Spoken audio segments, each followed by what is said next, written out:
పంటల సాగులో కలుపు నివారణ కీలకం. వరిలో ఈ సమస్య మరి ఎక్కువగా ఉంటుంది. ప్రస్తుతం తెలుగు రాష్ట్రాల్లో వరి పిలక లేతకు దశలో ఉంది.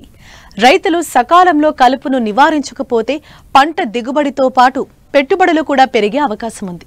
కాబట్టి రైతులు సత్వరమే కలుపు నివారణకు చర్యలు చేపట్టాలని సూచిస్తున్నారు పశ్చిమ గోదావరి జిల్లా మారుటేరు ప్రాంతీయ వ్యవసాయ పరిశోధనా స్థానం శాస్త్రవేత్త డాక్టర్ మానుకొండ శ్రీనివాస్.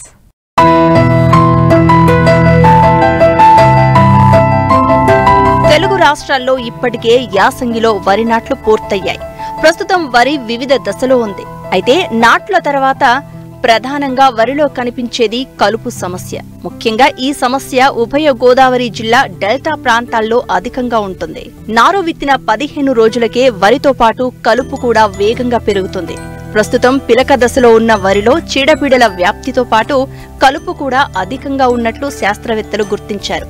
రైతులు సకాలంలో కలుపును నివారించకపోతే పంట దిగుబడితో పాటు కూలీల ఖర్చు కూడా పెరిగే అవకాశం ఉంది. మరోవైపు కలుపు నివారణకు రైతులు యూరియాలో కలుపు మందులను కలిపి చల్లుతూ ఉంటారు.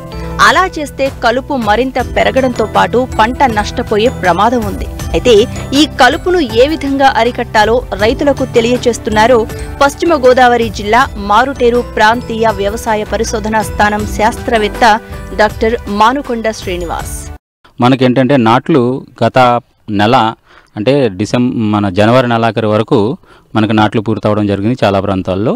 అంటే మనం జనవరి మొదటి నుంచి జనవరి నెలాఖరు వరకు వివిధ ప్రాంతాల్లోనే నాట్లు పూర్తయి ఇప్పుడు మనకి పిలక దశలో ఉంది. అదేవిధంగా కొన్ని లేతాకు దశలో ఉన్నాయి. జస్ట్ ట్రాన్స్ప్లాంట్ అయినాయి అంటే 10-15 రోజులు అయిన నాట్లు అయినవి కూడా ఉన్నాయి. కాబట్టి మనం అక్కడక్కడ గమనించింది ఏంటంటే ముఖ్యంగా జింక్ ధాతు లోపం అనేది ప్రధానంగా గమనించడం జరిగింది. అదేవిధంగా కొన్ని పోషక ధాతు లోపాలు కూడా మనం గమనించడం జరిగింది.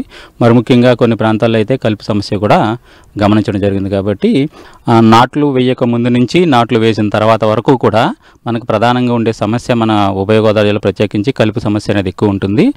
అది పంటతో పాటు సమాంతరంగా పెరుగుతూ ఉంటుంది. ముఖ్యంగా ఈ కలుపుకు సంబంధించిన వివిధ రకాలు ఉంటాయి. అంటే గడ్డి జాతి మొక్కలు ఉంటాయి, తొంగ జాతి మొక్కలు ఉంటాయి, అదేవిధంగా వెడల్పాటి కలుపు మొక్కలు ఉంటాయి.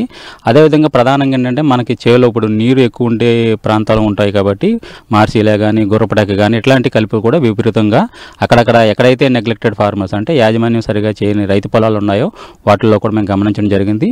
ముఖ్యంగా ఏంటంటే రైతు వారి యూరియాతో కలిపి కానీ లేదంటే ఏదైనా గడ్డి మందు తీసుకొచ్చి దాంతో కలిపి యూరియాతో కానీ పురుగు మందులో కానీ కలిపి చేయడం జరుగుతుంది. దానివల్ల ఏంటంటే కలుపు ఉధృతి పెరగడంతో పాటు కంట్రోల్ అనేది అవ్వదు. ఎందుకంటే కలుపు మందు ఉద్దేశించి ప్రత్యేకించి తయారు చేసింది ఏ రకమైన రసాయన మందులతో కలవదు. అది ప్రత్యేకించి పూర్తిగా కలుపు మందుని సెపరేట్గా వేసుకోవాల్సి ఉంటుంది. దాంట్లో మనకి రైతువారి ఇట్లాంటి కలపడానికి ఇబ్బంది ఉందనే ఉద్దేశంతో గుళికల రూపంలో కూడా కలుపు నివారణ మందులు దొరుకుతున్నాయి. సో సాధ్యమైనంత వరకు ఇసుకలో కలిపి చల్లుకోవడం అనేది ఉత్తమమైన మార్గం. ప్రధానంగా 2 రకాల కలుపు మందులు ఉంటాయి. అంటే ప్రీ ఎమర్జెన్సీ అంటాం. అంటే కలుపు పుట్టక ముందు వేసే మందు ఏదైతే ఉందో దాన్ని ప్రీ ఎమర్జెన్సీ వీడిసైడ్ అంటాం. అదేవిధంగా పోస్ట్ ఎమర్జెన్సీ అంటే కలుపు పుట్టిన తర్వాత 10-15 రోజుల తర్వాత వేసుకోవడానికి అనుకూలంగా ఉండే కలుపు మందులు ఉన్నాయి. ముందుగా ప్రీ ఎమర్జెన్సీ వీడిసైడ్ అనేది మనం ఇప్పుడున్న పరిస్థితుల్లో రికమెండ్ చేయడం జరుగుతుంది. దానికి ప్రీ ఎమర్జెన్సీ మందుల కింద ఆక్సాడైర్జెల్ అని బయట టాప్ స్టార్ అని రకరకాల పేర్లతో దొరుకుతుంది. ఇసుకలో కలిపి చేయనంత సమాంతరంగా చల్లుకోవాలి. అదే కాకుండా మనకి పైరోసల్ఫర్ అని ఇథైల్ సాతి అనే పేరుతోటి రకరకాల పేర్లతో బయట మార్కెట్లో దొరుకుతుంది. నాట్లు వేసిన వెంటనే కానీ లేదంటే డైరెక్ట్ సీడింగ్ చేసుకున్నట్లయితే డైరెక్ట్ సీడింగ్ పొలాలకి ఈ పైరోసల్ఫర్ ఇథైల్ అనేది చాలా ఎఫెక్టివ్గా పనిచేస్తుంది. దాన్ని కూడా మనం ఏంటంటే ఇసుకలో కలిపి మనం చల్లుకున్నట్లయితే తొలినాల్లో వచ్చే కలుపు ఏదైతే ఉంటుందో అది నివారించడం జరుగుతుంది. అంతేకాకుండా మనకి పోస్ట్ ఎమర్జెన్సీ అంటే నాట్లు వేసుకున్న తర్వాత 10 రోజులు వేసుకోవడానికి అనుకూలంగా ఉండే బెన్సల్ఫిరాన్ మిథాయిల్ ప్లస్ ప్రిట్లాక్లోర్ 2 కాంబినేషన్లో వస్తున్నటువంటి మనం లాండాక్స్ పవర్టీ అని రకరకాల ఆ కాంబినేషన్లో వస్తున్న గుళికల రూపంలో మనకి గడ్డి మందు ఉంది. అది నాట్లు అయినా 5 నుంచి 6 రోజుల లోపల వేసుకోవచ్చు. దానివల్ల ఏంటంటే కలుపు పట్టకుండా చేస్తుంది. అదేవిధంగా ఏదైనా కలుపు పుట్టుంటే అప్పటికి వాటిని కూడా చాలా సమర్థవంతంగా నివారించగలుగుతుంది.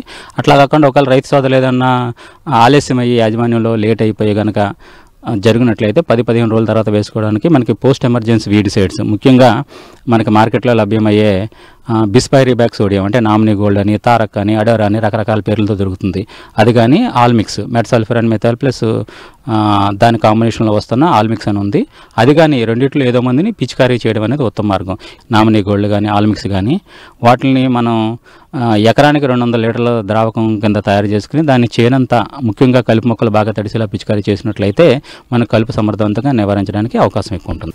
రైతులు పంటలకు అధికంగా కాంప్లెక్స్ ఎరువులు అందించడం వల్ల మొక్కలకు ప్రధాన పోషకాలు మాత్రమే అందుతాయి, సూక్ష్మ పోషకాలు లభించవు. గతంలో పశువుల ఎరువు, కోళ్ల ఎరువు వంటి సేంద్రియ ఎరువులతో పాటు వేప చెక్క, గానుగ చెక్క వంటి సేంద్రియ పదార్థాల్ని ఎక్కువగా అందించేవారు. వీటి ద్వారా నేల సారవంతంగా ఉండి మొక్కలకు సరిపడినంత సూక్ష్మ పోషకాలు లభించేవి. అయితే ఇప్పుడు సేంద్రియ ఎరువుల వాడకం తగ్గిపోయింది. దీనివల్ల చాలా పంటల్లో సూక్ష్మ పోషక లోపాలు బహిర్గతమై దిగుబడులు తగ్గుతున్నాయి. కాబట్టి శాస్త్రవేత్తల సూచనలు పాటించి సమగ్ర యాజమాన్యం చేపట్టాలి. జింక్ ధాతు లోపం అనేది కూడా చాలా ప్రాంతాలు మేము గమనించడం జరిగింది. సాధారణంగా ఈ జింక్ ధాతు లోపం సమస్య ఎక్కువ వచ్చే అవకాశం ఉంటుంది. అదేంటంటే మనకి ఆకు నుంచి 3వ ఆకు కానీ 4వ ఆకు కానీ బాగా బిరుసుబారిపోయి దాని మీద తుప్పు రంగు మచ్చలు ఏర్పడి పీకినప్పుడు కానీ విరిసినప్పుడు కానీ చిన్నపాటి శబ్దం చేస్తూ ఉంటుంది. దానివల్ల ఏంటంటే మనం ఎన్ని టన్నుల యూరియా కానీ, ఎన్ని టన్నుల డిఏపీ కానీ, ఎన్ని టన్నుల సూపర్ కానీ వేసినప్పటికీ కూడా భూమిలో ఉండి పోషకాలను తీసుకోకుండా ఈ జింక్ ధాతు లోపం అనేది అడ్డుపడడం వల్ల పోషకాలను తీసుకోగలగా మొక్క అనేది గిడసబారిపోతుంది, ఎదుగుదల సరిగా ఉండదు. అదేవిధంగా చేనంతా పేలిపోయినట్టుగా కనిపిస్తూ ఉంటుంది. ఇట్లాంటి జింక్ ధాతు లోపం ఉన్నప్పుడు ఏంటంటే ఇమీడియట్గా జింక్ సల్ఫేట్ 2 గ్రాముల లీటర్ నీటికి కలిపి పిచికారీ చేసుకున్నట్లయితే మనం సమర్థవంతంగా జింక్ ధాతు లోపాన్ని నివారించవచ్చు. ముఖ్యంగా ఇప్పుడు మనకి నాట్ల నుంచి పిలక దశలో ఉంది, అంటే పిలక పుట్టే దశలో ఉందంటే నాట్లో ఖచ్చితంగా మ్యూరేట్ ఆఫ్ పొటాష్ అంటే పొటాష్ని ఖచ్చితంగా వాడాలి. మొక్కకి తెగుళ్ళు పురుగులు రాకుండా ఉండడానికి కావాల్సిన రెసిస్టెన్స్ అనేది ఈ పొటాష్ వేయడం వల్ల లభ్యమవుతుంది. ఏ కాంప్లెక్స్ అయినా బేసల్ ఫెర్టిలైజర్ కింద మనం వాడుకోవచ్చు. ఉదాహరణకి చూసుకున్నట్లయితే 14-35, 14 లాంటి అంటే అందులో నత్రజని, భాస్వరం, పొటాషియం కూడా ఉంటుంది. అట్లాంటివి వేసుకోవచ్చు. అదేవిధంగా 20-20 కానీ అట్లాంటివి వేసుకోవచ్చు. అలాగే డిఏపీ గట్రా వేసుకోవచ్చు. ఈ మధ్యకాలంలో మనకి నానో యూరియా అనేది కూడా బయట మార్కెట్లో బాగా లభ్యమవుతుంది. నానో యూరియాను కూడా అది మొక్కలో డైరెక్ట్గా పిచికారీ చేయడం వల్ల అది ఆకుల ద్వారా తీసుకుని మొక్కకు కావాల్సిన నత్రజని అందిస్తుంది. కాబట్టి నానో యూరియాను కూడా మనం యూరియా బ్యాగుల రూపంలో లేకుండా పైపాటుగా ఏదైతే మన పిచికారీ ఉంటుందో ముఖ్యంగా పిలక దశ అదేవిధంగా పొట్ట దశలో ఉందో దానికి మనం యూరియా పిచికారీ చేసుకున్నట్లయితే నానో యూరియాని సమర్థవంతంగా ఎఫెక్టివ్గా మొక్కకు కావాల్సిన పోషకాలను అందించి డెఫినెట్గా మంచి దిగుబడులు వచ్చే అవకాశం ఉంటుంది.